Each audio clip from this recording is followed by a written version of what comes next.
لئن شكرتم لأزيدنكم ولئن كفرتم إن عذابي لشديد।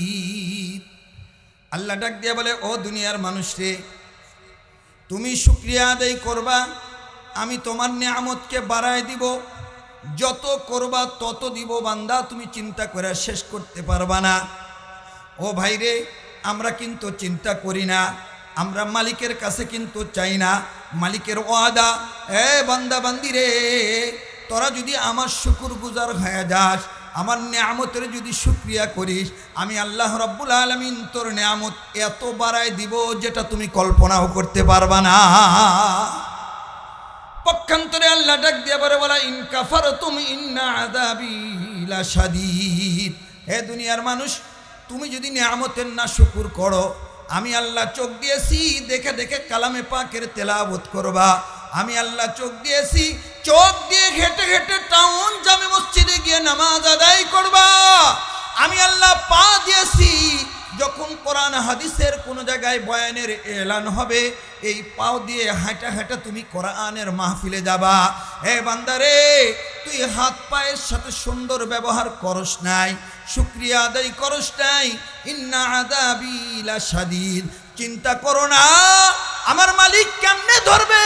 মালিক 1400 বছর পূর্বে তার বন্ধুর কিতাবের মাধ্যমে দুনিয়ারবাসীকে জানায় দিছে, হ্যাঁ দুনিয়ার মানুষ রে, তুমি যতদিন পরেই দুনিয়ায় আসো না কেন, আমি আমার কিতাবের মধ্যে স্পষ্ট ভাষায় বলে দিলাম, ওয়ালাইন কাফারতুম, যদি অস্বীকার করো, আল্লাহর আহকামাতকে যদি তুমি অস্বীকার করো, কোরআনের কোনো আয়াতকে অস্বীকার করো, শরীয়তের কোনো হুকুমকে যদি অস্বীকার করো, ইন্না আযাবি লাশাদীদ।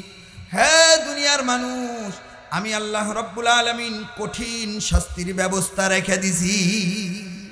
শাস্তি আমরা চিন্তাই করি না, আমরা মনে মনে চিন্তা করি মরে গেলে তো শেষ, আর শাস্তির কি আছে, এটা কি হবে আর। না ভাই না, এটা কিন্তু ভুল, এটা ধোঁকা। এই ধোঁকাগুলো কে দেয় জানেন? এই ধোঁকাগুলো দেয় হলো আমাদের কিছু কিছু ধর্মের মানুষ আছে, যারা ইসলাম ধর্মের লেবাস পরে, কিন্তু আসলে তাদের মধ্যে কিন্তু ইসলাম নাই। এরাই বুঝায় যে এগুলা করে তোমার কি লাভ হবে, এগুলা কি ফায়দা হবে, কিন্তু আমরা কিন্তু কোনো সময় চিন্তা করি না। ও বন্ধুরা রে, আমি আপনি যখন এখন চিন্তা করব এগুলা করব কেন, আমার আপনার মালিক হাবিবের মাধ্যমে কিতাবের দ্বারাই দুনিয়ার বুকে পাঠায় দিছে। ও দুনিয়ার মানুষ, সুন্দরভাবে চলবা, যত প্রয়োজন আমি আল্লাহ দিয়ে দিব, আমার দরবারে অভাব নাই। আল্লাহুল গনিয়্যু ওয়া আনতুমুল ফুকারা। আমি আল্লাহ সবচেয়ে ধনী, দুনিয়ার যত ধনী আছো মানুষ আছো সব হলো গরিব, এজন্য আমার দরবারে কোনো অভাব নাই। বান্দা যত চাবা তত দিব, যত প্রয়োজন তত দিব, শুধু আমাকে ডাকবি, আমার শুকর গুজার করবি, আমার কাছে চাইবি। চাইতে দেরি রে বান্দা, তোকে দিতে দেরি না। ও মুসলমান বন্ধুরা রে, বলতেছিলাম পয়গম্বর সুলাইমান আলাইহিস সালাম শুকর গুজার করলেন, ইবাদত ছুটে গেছে, ইবাদতের সুযোগ মালিক দিয়ে দিছে। আল্লাহর দরবারে শুকরিয়া করে এবার সবগুলো জবেহ করে আল্লাহর রাস্তায় দিয়ে দিলেন। মালিক ডাক দিয়া বলে, আমার পয়গম্বর সুলাইমান সবচেয়ে মোহাব্বতের বস্তু আমার রাস্তায় সদকা করে দিলেন।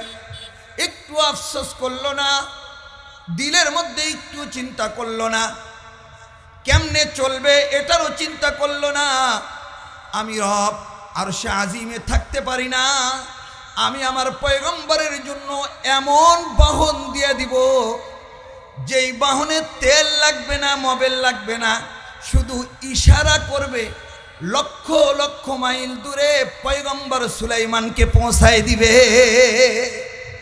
একটা সিংহাসন দিলেন। এই সিংহাসন কিন্তু আবার ছোট সিংহাসন না, মানুষ জিন যতগুলো মানব দানব আছে, যত জাতি আছে, সব প্রজাতির বস্তুরা তার মধ্যে চললে পয়গম্বর সুলাইমান যখন একটা আদেশ করতেন, যা, সঙ্গে সঙ্গে পথ করে উড়ে চলে যেতেন, কিচ্ছু লাগতো না। তেল লাগতো না, মোবাইল লাগতো না, কিচ্ছু লাগতো না, কোনো ইঞ্জিনও নাই, একটা সিংহাসন। কে দিছেন? শুকরিয়া আদায় করছেন কে? আমরা শুকরিয়া আদায় করব? পয়গম্বর সুলাইমান আলাইহিস সালাম যখন ত্যাগ করলেন, ত্যাগের বিনিময় আল্লাহ তাকে সিংহাসন দিলেন। এই সিংহাসন নিয়ে পয়গম্বর সুলাইমান আলাইহিস সালাম আসমান দিয়ে পথপথ পথপথ করে উড়ে যাচ্ছে, অনেক গতিতে উঠতেছে। নিচে একজন কৃষক কাজ করতেছে। তো কৃষক মানুষ, গ্রাম্য মানুষ, এত বড় একটা সিংহাসন, এত মানুষ, সব কিছু নিয়ে যখন উঠতেছে, ও তো দেখে আশ্চর্য হয়ে গেছে। কিছু কাজ দেখে এমনি এমনি মুখ থেকে কিছু শব্দ বের হয়ে যায়। এটা দেখে কৃষকের মুখ থেকে বের হয়ে গেছে সুবহানাল্লাহ। বলবেন না সুবহানাল্লাহ? এবার পয়গম্বর সুলাইমান আলাইহিস সালাম দেখতেছেন এই কৃষকের ইখলাসের সুবহানাল্লাহ আরশে আজিম পর্যন্ত উঠে যাচ্ছে। পয়গম্বরদের কিছু নজর আছে যারা দেখে। তো এবার পয়গম্বর সুলাইমান আলাইহিস সালাম সিংহাসনকে আদেশ দিছে সিংহাসন নাম, কারণ উনি এই জিনিসটা উদ্ঘাটন করবে। কি নেক আমল করলো, যে আমলটা আর শাসিম পর্যন্ত যাচ্ছে, কত নেক বান্দা একটু দেখি। পয়গম্বর সুলাইমান আলাইহিস সালাম সবগুলো সাথী নিয়ে যখন এখানে বিচরণ করছেন, কৃষক থরথর থরথর করে কাঁপতেছে। এবার জিজ্ঞাসা করতেছে, হে কৃষক, তুমি কি আমল করেছো বলো। কৃষক ডাক দিয়া বলে, পয়গম্বর সুলাইমান, আপনি আমাদের দাউদ নবীর ছেলে পয়গম্বর সুলাইমান, আপনিও একজন নবী। আমি আসলে তো কিছুই আমল করি নাই। কয় না, আমি নিজ চোখে দেখলাম তোমার আমলটা আল্লাহর আরশে আজিম পর্যন্ত চলে যাচ্ছে। তুমি কি আমল করেছো, তুমি কি এত বড় নেককার ব্যক্তি, একটু বলো, আমি তোমার জবান থেকে শুনতে চাই। দুইজনের মধ্যে যখন কথোপকথন চলতেছেন, কৃষক ভয় পেয়ে গেছেন। সুলাইমান আলাইহিস সালাম অভয় দিছে, বান্দারে কোনো ভয় নাই, আমি তোমার কাছ থেকে শুধু জানতে চাই তুমি কি আমল করেছো। কৃষক ডাক দিয়ে বলে, পয়গম্বর, আপনাকে যখন আকাশ দিয়ে উঠতে যাইতে দেখতেছিলাম, আমার কাছে কেমন যেন আশ্চর্য লাগলো। এমন বড় একটা সিংহাসন, এত মানুষ, এত কিছু নিয়ে কেমনে উড়ে, আমি চিন্তা করে আমার জবান থেকে আল্লাহর দরবারে শুকরিয়া আদায় করে বের হয়ে গেছে সুবহানাল্লাহ। এবার ডাক দিয়ে বলে, কৃষক, তোর এই ইখলাসের সুবহানাল্লাহ আমার মালিকের কাছে এত দামি, এত দামি, আসমান জমিনের মধ্যে যা কিছু আছে রে কৃষক, তার চেয়ে তোর এই সুবহানাল্লাহ বেশি দামি। ও বন্ধুরা রে, একবার যদি মালিকের নাম সুবহানাল্লাহ নেওয়ার কারণে মালিক তার জবানের সুবহানাল্লাহ এত খুশি হয়, আমরা কোরআনের মজমার মধ্যে বসে যদি সুবহানাল্লাহ আলহামদুলিল্লাহর জিকির করি, ও বন্ধুরা রে, আমার মালিক খুশি হয়ে আমার আপনার জিন্দেগির সকল গুনাহগুলি মাফ করে দিবে। আমরা এখানে আসছি গুনাহ মাফ করার জন্যই তো আসছি, ঠিক না বেঠিক? নাকি তামসা দেখার জন্য আসছি? ভাই, আমরা মানুষ তো সব দিনই দেখি। এখানে বসার নিয়ত করা হলো আমি যেন আমার জিন্দেগির গুনাহগুলি মাফ করে বন্দেগিতে পরিবর্তন করতে পারি, ঠিক না বেঠিক? তো আলহামদুলিল্লাহ, আজকের এই আয়োজনে আপনারা খুশি না বেজার? খুশি না মনে হয়? সিমলা বাজারে গিয়ে কয়টা মানুষ তো আসে না, খুশি হলে তো আসতো। যারা খুশি একটু হাত তুলে দেখাই তো আল্লাহর দরবারে, একটু তাকবীর, লিল্লাহি তাকবীর, লিল্লাহি তাকবীর, লিল্লাহি তাকবীর। আল্লাহ হাতগুলাকে কবুল করো। সাথে সাথে আমি একটু বলবো, যারা পিছনে বসছেন আস্তে আস্তে একটু আগানো যায় না ভাই? একটু জিকিরের সাথে আগাই। লা ইলাহা ইল্লাল্লাহ, লা ইলাহা ইল্লাল্লাহ, লা ইলাহা ইল্লাল্লাহ, লা ইলাহা ইল্লাল্লাহু মুহাম্মাদুর রাসূলুল্লাহ সাল্লাল্লাহু। দুনিয়া এবং আখিরাত তিনটা জগৎ আছে, তিনটা জগতের মধ্যে দুইটা কিন্তু আমরা জানি, একটার কথা আমরা চিন্তাও করি না। কবি বলেন, কবি সুখ হায় কবি দুঃখ হায়, यही का नाम ये दुनिया है। कभी सुख है कभी दुख है, यही का नाम ये दुनिया है। अभी क्या था अभी क्या है, यही दुनिया बदलती है। अभी क्या था अभी क्या है, यही दुनिया बदलती है। কখনো সুখ কখনো দুঃখ, এই জায়গার নাম কি একটু বলেন তো দেখি। কখনো সুখ কখনো দুঃখ, এই জায়গার নাম হলো দুনিয়া, ঠিক না বেঠি? কয়েকদিন আগে মন্ত্রী, কয়েকদিন পর দেখা যায় রাস্তায়, কয়েকদিন আগে চেয়ারম্যান, কয়েকদিন পর দেখে কেউ সালাম দেয় না, ঠিক না বেঠি? কয়েকদিন আগে ছিল বিশাল ধনী, কয়েকদিন পর দেখা যায় কোনো মাল নাই, রাস্তায় ঘুরে বেড়াতে, ঠিক না বেঠি? কয়েকদিন আগে বড় ব্যবসায়ী, কয়েকদিন পর দেখা যায় ব্যবসা নাই। এজন্যই কবি ডাক দিয়া বলে, দুনিয়ার মানুষ, দুনিয়াটা হলো কখনো সুখ কখনো দুঃখ। আর দুঃখ এই জায়গার নাম কি বলেন তো দেখি? কি? এই জায়গার নাম হলো জাহান্নাম।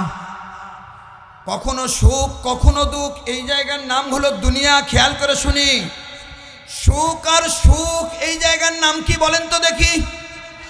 এই জায়গার নাম হলো জান্নাত। আর দুঃখ এই জায়গার নাম হলো জাহান্নাম। তাহলে শুধু সুখ আর সুখ এই জায়গার নাম কি? আমরা যাব কোনটায়? একটু আওয়াজ করে বলি, কোথায় যাব? কোথায় যাব? ইহা হাম সব মুসাফির হায় ওহি আখির ঠিকানা। ইহা হাম সব মুসাফির হায় ওহি আখির ঠিকানা। कोई आगे रवाना भाई कोई पीछे रवाना, कोई आगे रवाना भाई कोई पीछे रवाना।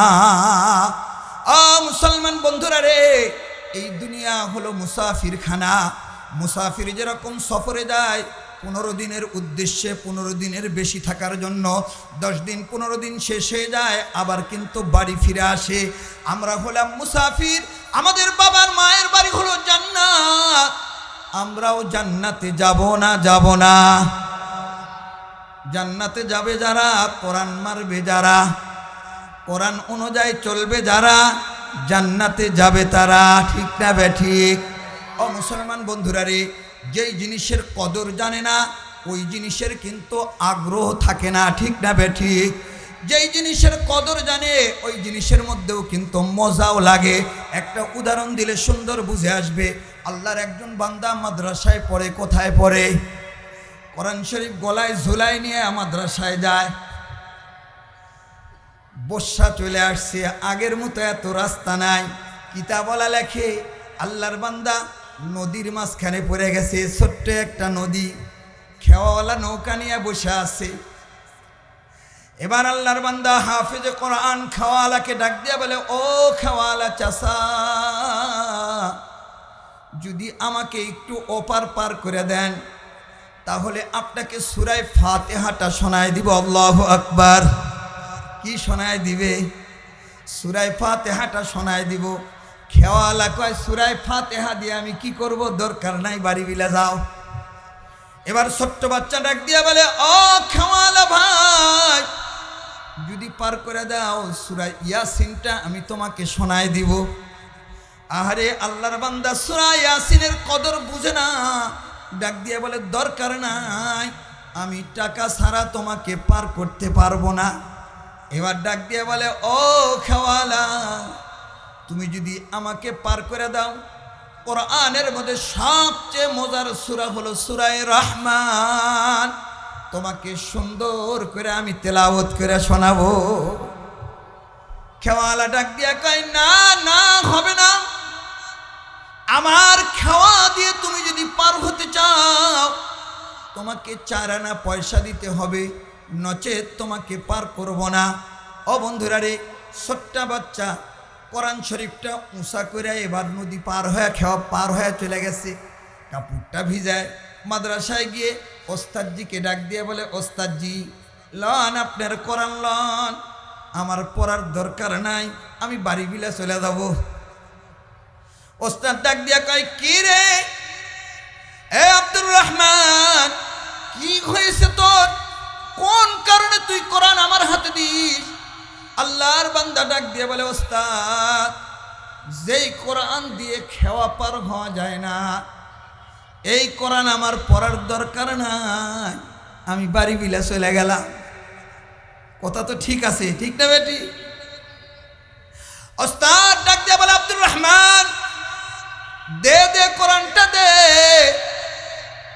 ভিতর থেকে ঘুরে আসে, কইল এই জিনিসটা না। কয় কি এটা? কয় জানার দরকার নাই, যা বাজারটা একটু ঘুরায়, সব দোকান ঘুরে তুই স্বর্ণের দোকানে লাস্টে যাবি, আর কত দাম বলে দামটা শুনে তারপরে তুই আমার এখানে আসবি। আল্লাহর বান্দা আব্দুর রহমান ছোট্ট বাচ্চা বাজারের মধ্যে ঢুকছে, মাছের দোকানে গিয়ে বলে, মাশাআল্লাহ ভাই, আমার এই জিনিসটা নেন, আমাকে কিছু মাছ দেন। মাছওয়ালা বাচ্চার চেহারার দিকে তাকিয়ে থেকে ডাক দেয়া বলে, কে তুমি রে? আমার মাছ নিতে হলে আমাকে পয়সা দাও, পয়সা ছাড়া তোমার এই জিনিস দিয়ে আমি তোমাকে মাছ দিব না। আল্লাহর বান্দা ওই দোকান থেকে কাপড়ের দোকানে যায়, এভাবে তরকারির দোকানে যায়, বাজারের মধ্যে যত দোকান আছে সব দোকান ঘুরছে, কিন্তু আল্লাহর বান্দার এই টুকরা দিয়া কেউ জিনিস দেওয়ার শিকার হয় না। ওস্তাদের কথা অনুযায়ী আব্দুর রহমান এবার স্বর্ণের দোকানে চলে গেছেন। স্বর্ণওয়ালাকে ডাক দিয়ে বলতেছে, ও কর্মকার ভাই, দেখো তো আমার এই জিনিসটা কত হবে? স্বর্ণের দোকানদার একবার জিনিসের দিকে তাকায়, আবার আব্দুর রহমানের চেহারার দিকে তাকায়। এবার বারবার দেখার পরে ডাক দিয়ে বলতেছে, তুমি এই জিনিস কোথায় পাইলা বলো। আব্দুর রহমান বলে, সেটা জানার দরকার নাই, আপনি নিবেন কি না সেটা আমাকে বলেন। এবার স্বর্ণের দোকানদার শুধু চেয়ে চেয়ে দেখে।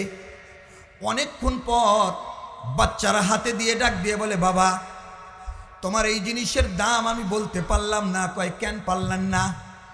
ডাক দিয়ে বলে, শুধু আমার কাছে কেন, সারা বাজারের স্বর্ণকারের পয়সা যদি একত্রিত করা হয়, তাও তোমার এই জিনিসের মূল্য আমি দিতে পারবো না, কারণ এটা তো হীরার খণ্ড, অনেক দামি জিনিস, এত দামি জিনিস আমরা টাকা দিয়ে খরিদ করতে পারবো না।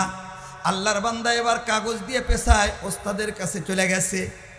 ও মুসলমান বন্ধুরা রে, ওস্তাদ ডাক দিয়ে বলতেছে, আব্দুর রহমান, কি খবর বলো। আব্দুর রহমান ডাক দিয়ে বলে, ওস্তাদজি, মাছের দোকানে গেলাম, মাছওয়ালা দেখে বলল এটা দিয়ে কোনো জিনিস দেওয়া যাবে না। কাপড়ওয়ালা একই কথা বলল, তরকারিওয়ালা একই কথা বলল।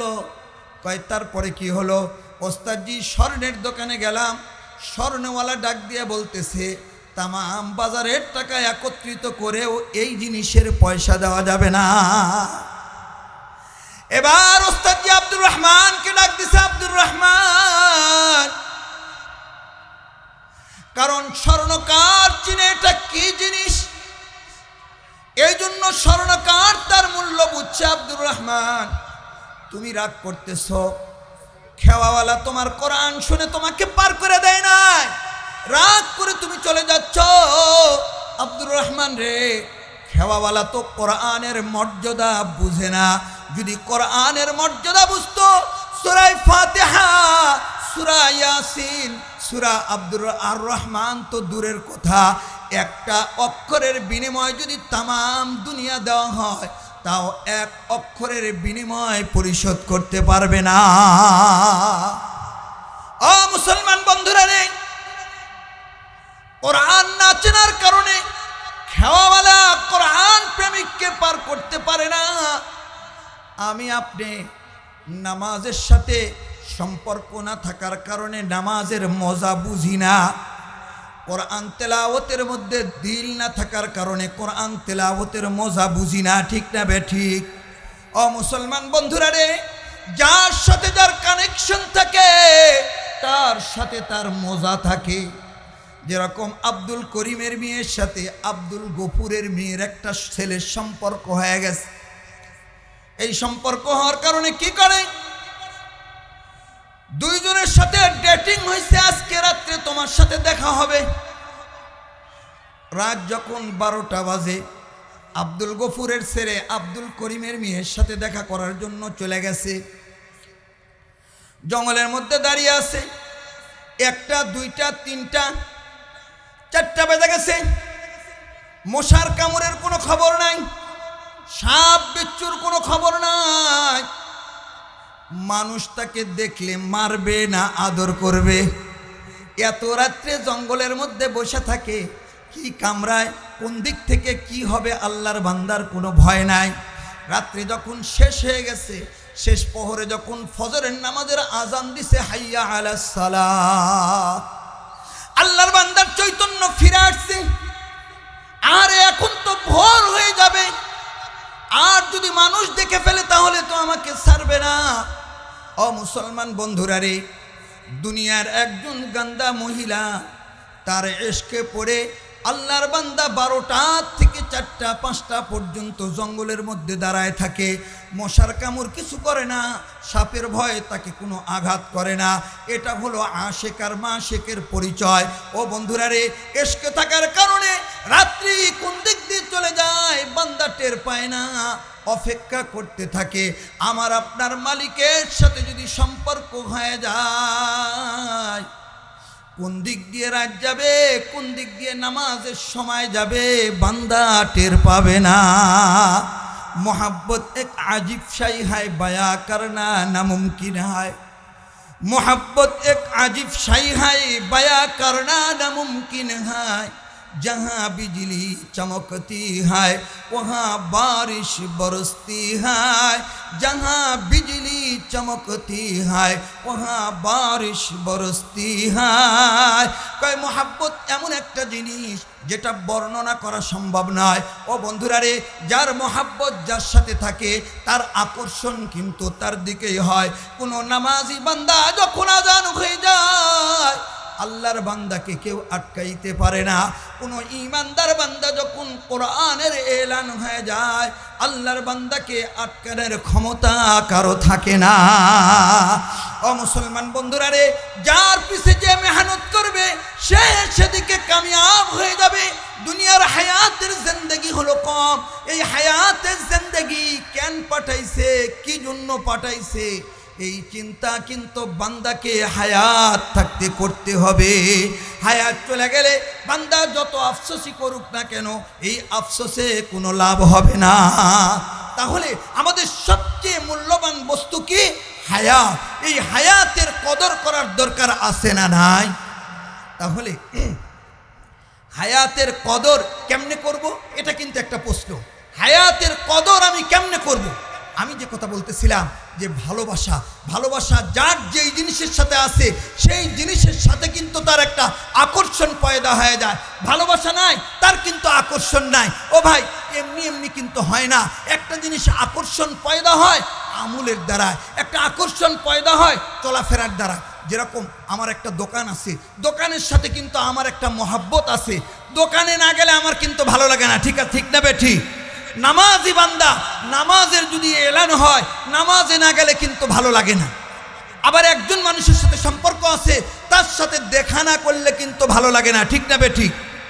দুনিয়ার মুসলমান বন্ধুরা রে, দুনিয়ার ভালোবাসার জন্য যদি আপনি রাত কাটাইতে পারেন, আমার মালিক ডাক দিয়া বলে, ও দুনিয়ার মানুষ, ও আমার বান্দা বান্দিরা রে, তোরা যদি আমার শুকরিয়ায় সেজদায় পড়ে সুবহান রব্বিয়াল আ'লা বলিস, আমি আল্লাহর বরত্ব স্বীকার করতে থাকিস, আমি আল্লাহ রব্বুল আলামিন নামাজের বদৌলতে তোদের জিন্দেগির সকল গুনাহগুলি মাফ করে দিব।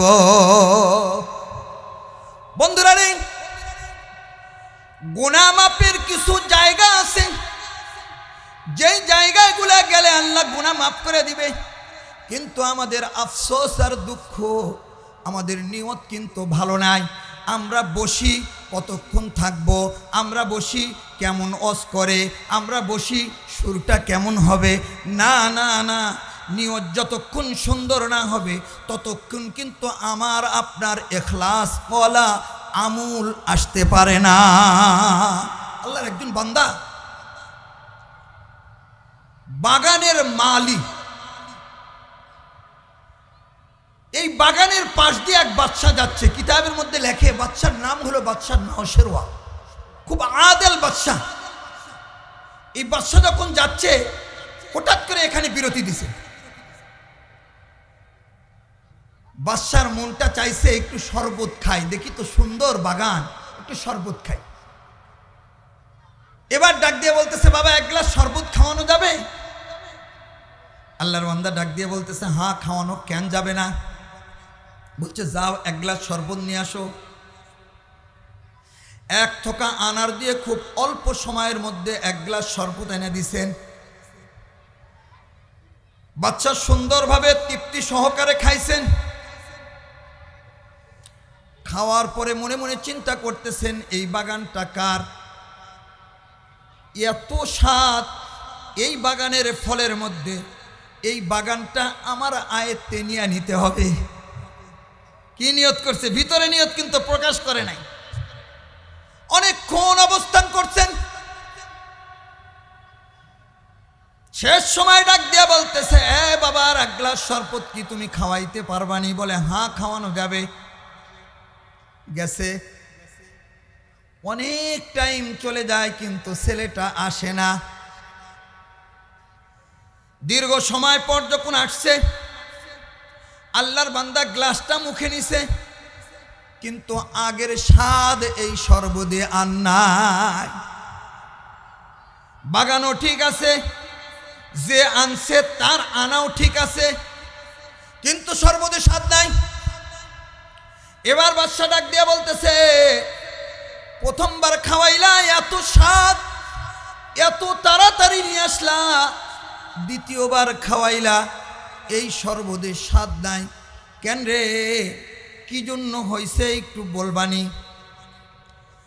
আল্লাহর বান্দা বড় নেককার ছিলেন, পরহেজগার ছিলেন। আল্লাহর বান্দা ডাক দিয়ে বলে, জানি না আপনি কে, কি নাম, কি পরিচয়, তবে আমার মনে হয় এই দেশের বাদশার নিয়তটা বুঝি গলত হয়ে গেছে, যার কারণে স্বাদ নষ্ট হয়ে গেছে। এবার বাদশা নওশেরওয়া মনে মনে নিয়ত করছে, আমার মালিকানায় বাগানটা রাখতে চাই না, আমি এই বাগানটা ওকেই দান করে দিব, মনে মনে নিয়ত করছে। কিতাবের মধ্যে লেখে, এবার ডাক দিয়ে বলতেছে, যাও আর এক গ্লাস শরবত নিয়ে আসো। নিয়ে আসছে। কিতাব বলে লেখেন, বাচ্চা শরবত খেয়ে দেখে আগের স্বাদ আর এই স্বাদের মধ্যে কোনো ফরক নাই। এবার বাচ্চা ডাক দিয়ে বলে, কি রে এত তাড়াতাড়ি কেন আনলি, কেমনে আনলি? কয় না জানি, তার দিলটা পরিবর্তন হয়ে গেছে। বাচ্চা ডাক দিয়ে বলে, ঠিক আছে, তোর আজকের এই কাহিনী দেখে আমার অনেক ভালো লাগছে, যা এই বাগানটা আমি তোর নামে দিয়ে দিলাম। মুসলমান বন্ধুরা রে, যেই জিনিসটা আমি বুঝাইতে চাচ্ছিলাম, মাহফিলে আসছি, সবাই নিয়ত করা দরকার আমি শেষ পর্যন্ত থাকবো। থাকা রাজি আছি তো ইনশাআল্লাহ?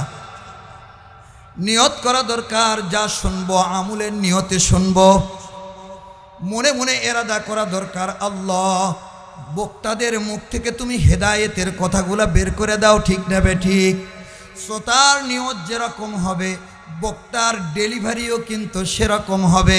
শ্রোতা যদি ভালো হয়, বক্তার জবান থেকে কিন্তু সুন্দর কথাগুলা আসে। এজন্যই বলে, মাও ভালোতে সাও ভালো, মাও ভালোতে সাও ভালো। মাও ভালো না, সাও ভালো না। আল্লাহ রাব্বুল আলামিন ভালো জিনিসের মধ্যেই কিন্তু ভালো জিনিস দেয়, ঠিক না বেঠিক? যেই জিনিসকে সে সংরক্ষণ করতে পারবে সেই জিনিসের মধ্যে ভালো জিনিস দেয়। এজন্য আপনারা বসছেন, আসছেন, হেদায়েতের নিয়ত থাকবে তো ইনশাআল্লাহ? হেদায়েত যদি না থাকে কি লাভ এই দুনিয়ায়? আল্লাহকে পাওয়ার আশা যদি না থাকে কি লাভ এই দুনিয়া? এই দুনিয়া দিয়ে কোনো লাভ হবে না যদি আল্লাহ আমার মধ্যে না থাকে। ও ভাই, ও দোস্ত বুজুর্গ আমার, আল্লাহ কেমনে পাবো তাহলে? আমি ভালো কেমনে হব? একটা ওসিলায় কিন্তু হওয়া লাগে। যেরকম আমি আপনি ভালো হব নামাজের সাথে সম্পর্ক করে, আমি আপনি ভালো হব নামাজের সাথে সম্পর্ক করে, আমি আপনি ভালো হব কোরআনের সাথে সম্পর্ক করে, আমি আপনি ভালো হব ভালো মানুষের সাথে সম্পর্ক করে, ঠিক না বেঠিক? সৎসঙ্গে স্বর্গে বাস, অসৎসঙ্গে সর্বনাশ। ভালো মানুষের সাথে ঘুরলে কিন্তু ভালো হওয়া যায়। ভালো জিনিসের সাথে থাকলে কিন্তু ভালো হওয়া যায়। স্বর্ণের সাথে থাকে কুষ্টি পাথর, কুষ্টি পাথর দিয়ে স্বর্ণে মাপা যায়, স্বর্ণ চেনা যায়। কুষ্টি পাথরের দাম কিন্তু অনেক বেশি রে ভাই। পয়গম্বরে আরবির সাথে যারা সম্পর্ক করছে তারা কিন্তু দামি হয়ে গেছে, ঠিক না বেঠিক? তাদের নাম বললে রাদিয়াল্লাহু আনহুম ওয়া রাদু আন বলে। ও দোস্তরা রে, তারই একজন ছিল আবুল আহকাম, জ্ঞানীর পিতা বলা হতো। পয়গম্বরকে কষ্ট দিছে, পয়গম্বরকে কষ্ট দেওয়ার কারণে কিন্তু আবু জেহেল হয়ে গেছে, মূর্খের পিতা হয়ে গেছে। মানুষ ঘৃণা করে, মানুষ তার বাড়িতে প্রস্রাব করে, তার কবর আছে বদরের প্রান্তে একটা কূপ। ও দোস্তরা রে, যেই যায় বড় একটা পাথর নিয়ে ঘৃণা ভরে আবু জেহেলের এই কূপের পুণ্যিক্ষেপ করে। দেখেন না, ভালোর সাথে থাকলে ভালো হওয়া যায়, ভালো জিনিসের সঙ্গে স্পর্শ থাকলে তার সৌন্দর্যতা বেড়ে যায়। কোরআনের সাথে ছোট্ট এক জেল কাপড় থাকে, যেই কাপড়টা কিন্তু এত দামি না, কিন্তু কোরআনের সাথে থাকার কারণে এই কাপড় যদি কোনো মুসলমানকে দেওয়া হয়, ও মুসলমান 1,00,000 টাকা দেওয়া হবে রে, তুই এই কাপড়টাকে একটু পাও দিয়ে আঘাত কর। মুসলমান ডাক দিয়া বলবেন, না না না, কঠিন কালে এটাকে পাও লাগানো যাবে না, কারণ এই কাপড় আমার মালিকের কিতাবের সাথে গিলাফ হয়েছিল। কোরআনের গিলাফ হওয়ার কারণে সাধারণ কাপড়ের দাম যদি বেড়ে যায়, এক টুকরা রেখাল যেটা অদামি কাঠ দিয়ে বানানো হয়েছে রে মুসলমান বন্ধুরা, কোরআনের সাথে লাগার কারণে কাঠের দাম বেড়ে যায়। এই কাঠকে কেউ আঘাত করে না, এই কাঠটা নিচে পড়লে মুখে লাগায়, চোখে লাগায়, চুমা খায়, কত মহাব্বত করে। একটা কাঠ যদি কোরআনের সাথে লাগার কারণে তার দাম বেড়ে যায়, এক টুকরা কাপড় যদি কোরআনের সাথে লাগার কারণে তার দাম এত বেড়ে যায়। আশরাফুল মাখলুকাত আমার মালিকের সাথে যদি সম্পর্ক করে, একটা মানুষের দাম কত বাড়তে পারে আপনি কল্পনাও করতে পারবেন না। ও বন্ধুরা রে, আজকে আমরা দামি হই না কেন? আমাদের কথার দাম নাই কেন? আমাদের হাতের দাম নাই কেন? আমরা মালিকের সাথে তো সম্পর্ক করতে পারি নাই। মালিকের সাথে যদি সম্পর্ক হয়ে যায়, ওই মানুষ কিন্তু সব কিছুই তার দ্বারা করা সম্ভব হয়ে যায়। আমরা শুধু বলি শান্তি আর শান্তি, শান্তি কোথায় পাবো, কেমনে হবে? শান্তির মালিক তো হলো আল্লাহ। আল্লাহ যদি শান্তি দেয়, পৃথিবীর কোনো শক্তি নাই এই শান্তিকে হটাইতে পারে, এই শান্তির থেকে মানুষকে অশান্তি দিতে পারে। আর আল্লাহ যদি শান্তি না দেয়, তাহলে পৃথিবীর কোনো মানুষ নাই যে শান্তি দিতে পারে। ও দোস্তরা রে, হযরতে খিজির আলাইহিস সালাম, যাকে আল্লাহ রাব্বুল আলামিন কিয়ামত পর্যন্ত হায়াত দিছে, বড় বরকতি মানুষ, মুস্তাজাবুদ দাওয়া, দোয়া করলে আল্লাহ দোয়া সঙ্গে সঙ্গে কবুল করে। যে দোয়া করে সেই দোয়াই কবুল হয়, এমন একজন মুস্তাজাবুদ দাওয়া হযরতে খিজির আলাইহিস সালাম। একদিন রাস্তা দিয়ে যাচ্ছে, আল্লাহর একজন গরিব বান্দা আফসোস করতেছে আর খুঁজতেছে, কই রে, আমি যদি খিজির আলাইহিস সালামকে পাইতাম, আমি দোয়া করাইতাম, তাহলে খিজির আলাইহিস সালাম দোয়া করে দিত, আমি বিরাট বড় একজন সুখী মানুষ বনে যাইতাম। আল্লাহর বান্দা তালাশ করতে করতে হযরত খিজির আলাইহিস সালামকে পেয়ে গেছেন। হযরত খিজির আলাইহিস সালামকে সামনে পেয়ে সালাম দিয়ে ডাক দিতে বলতেছেন, হে আল্লাহর ওলি খিজির, শুনেছি আপনার দোয়া নাকি কবুল হয়, আপনি মালিকের কাছে যেটা বলেন সেটাই গ্রহণযোগ্য হয়। আপনি যদি একটু দোয়া করতেন, তাহলে পৃথিবীর জমিনে আমি একজন সুখী মানুষ বনে যাইতাম। হযরতে খিজির আলাইহিস সালাম ডাক দিয়ে বলল, ভাই, সকালবেলায় আমি যাচ্ছি, তুমি একটু সারাদিন ঘুরো, এমন একটা সুখী মানুষ তালাশ করো, যেই মানুষ পৃথিবীর জমিনে শুধু সুখ আর সুখে আছে, এমন মানুষের নাম আর ঠিকানা নিয়ে আসো। আমি সন্ধ্যাবেলায় যাওয়ার পথে তোমার জন্য মালিকের কাছে দোয়া করব, তুমি ওইরকম সুখী মানুষ বনে যাবা। একটা মডেল নিয়ে আসো, একটা নাম ঠিকানা নিয়ে আসো, আমি দোয়া করে দিব তুমি ওইরকম সুখী মানুষ বনে যাবা। মুসলমান বন্ধুরা রে,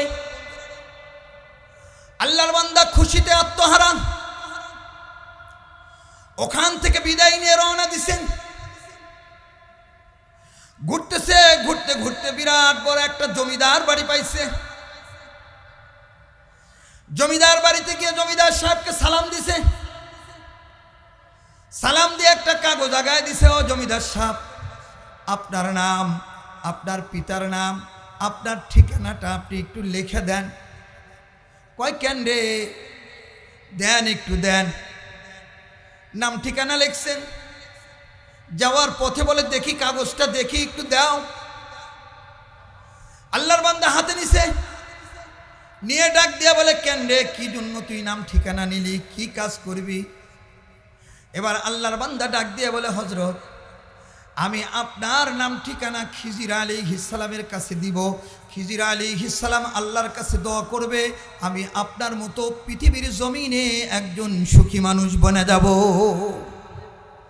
কারণ আপনার সব আছে, গাড়ি আছে, বাড়ি আছে, পুকুর আছে, এত জমিন আছে, আপনি তো একজন শান্তিপ্রিয় মানুষ। এবার আল্লাহর বান্দা কাগজটা নিয়ে টুকরা টুকরা করে ছিঁড়ে ফেলছেন। ডাক দিয়ে বলে, জমিদার সাহেব, কেন আপনি কাগজটা ছিঁড়লেন, আমাকে কেন দিলেন না? ডাক দিয়ে বলে, ভাই রে, তোমার ছেলে মেয়ে আসেনি? বলে, হ্যাঁ। কয়, আমার এত সম্পদ দেখতেছ, কিন্তু আল্লাহ রব্বুল আলামিন আমাকে একজন ছেলেও দেয় নাই, মেয়েও দেয় নাই। আমি অসুখী, কারণ আমি মারা যাওয়ার পর আমার এই জমিদারি কে নিবে? আমি বড় চিন্তায় আছি, আমার মতো অসুখী কেউ নাই। তুমি যদি খিজির আলাইহিস সালামের কাছে কাগজ দাও, খিজির আলাইহিস সালাম যদি দোয়া করে, তোমার ছেলে মেয়ে সব মারা যাবে, তুমি সম্পদ দিয়ে কি করবে? তাই এই পৃথিবীর জমিনে আমার মতো দুঃখী মানুষ আর একটাও না। আল্লাহর বান্দা বলে, ঠিকই তো, কারণ ছেলে মেয়ে না থাকলে এর চেয়ে অশান্তি আর কোনো কিছুই নাই। এবার দ্বিতীয় ঘুরতেছে, ঘুরতে ঘুরতে আর এক জমিদার বাড়ি পাইছেন। জমিদার সাহেবকে সালাম দিছে। সালাম দিয়ে ডাক দিয়ে বলতেছে, জমিদার সাহেব, আপনার নাম, আপনার পিতার নাম, আপনার ঠিকানাটা একটু লিখে দেন। বলে, কেন রে, কি করবি? কয়, খিজির আলাইহিস সালামের কাছে দিব। খিজির আলাইহিস সালাম দোয়া করবে, আমি পৃথিবীর জমিনে একজন সুখী মানুষ বনে যাব। আল্লাহর বান্দা চোখের পানি ফেলে ডাক দিয়ে বলতেছে, না রে না, আমার চেয়ে দুঃখী মানুষ এই পৃথিবীর জমিনে আর কেউ নাই। প্রথমেই যা শুনছে, আপনার ছেলে মেয়ে আসেনি? কয়, হ্যাঁ আছে। এবার আল্লাহর গরিব বান্দা ডাক দিয়ে বলে, ও জমিদার সাহেব, আপনার পুকুর আছে, জমিদারি আছে, ছেলেও আছে, মেয়েও আছে, কেন আপনি অসুখী? কিছুই তো বুঝলাম না, কেন কাঁদেন আপনি? আপনার ঠিকানা কেন দিতে চান না, একটু বলবেন নি? কয়, শুনবি? হ্যাঁ শুনতে চাই। কয়, বস। জমিদার সাহেব চোখের পানি ফেলে এবার ডাক দিয়ে বলে, ও আল্লাহর বান্দা, শোনো, আমি যখন বিবাহ করেছিলাম, যুবক, টকবকে যুবক, আমার স্ত্রীও সুন্দর একজন যুবতী। আমার স্ত্রী এমন অসুস্থ হয়, মরণাপন্ন হয়ে যায়। আমি স্ত্রীর এত আশিক ছিলাম, আমার স্ত্রীকে আমি এত মহাব্বত করতাম, যেটা বলতো সেটাই করতাম। আমার স্ত্রী ডাক দিয়ে বলল, প্রাণের স্বামী আমার, আমি তো মরেই যাব। আমি মরে যাওয়ার পর আপনি আর একটা বিবাহ করে ফুর্তি করবেন। আমি আমার স্ত্রীকে বললাম, না, তোমার সাথে কথা দিলাম, আমি আর জিন্দেগিতে বিবাহ করব না। কয়, বিশ্বাস হয় না, আপনার কথা আমার বিশ্বাস হয় না। কয়, কি করলে বিশ্বাস করবি? জমিদার সাহেব চোখের পানিগুলো ঝরঝর করে পড়তেছে, ডাক দিয়ে বলতেছে, আল্লাহর বান্দা, আমি যখন এ কথা বললাম, সে তখন আমাকে বলল, তুমি যে তোমার পুরুষঙ্গ কর্তন করো তাহলে আমি বিশ্বাস করব। আমি আর দেরি করলাম না, আমি তাই করে ফেললাম। এবার জমিদার সাহেব কাজ যখন শেষ, স্ত্রী সুস্থ হয়ে গেছেন, বলে আমার স্ত্রী যখন সুস্থ হয়ে গেছে কি উপায়? আমার ছেলেও নাই মেয়ে না, আমার স্ত্রী যুবতী, যত ছেলে মেয়ে দেখতেছো এগুলা আমার রাখালের, আমার জমিদারি রক্ষার্থে আমি এই কাজটা করেছি। ও মুসলমান বন্ধুরা রে, এবার ডাক দিয়ে বলতেছে, ও গরিব রিক্সাওয়ালা ভাই, তুমি যদি আমার ঠিকানা দাও, আল্লাহর ওলি খিজির যদি দোয়া করে, তাহলে তুমি আমার মতো এমন দুঃখী হয়ে যাবা যেটা পৃথিবীর মধ্যে আর কেউ নাই।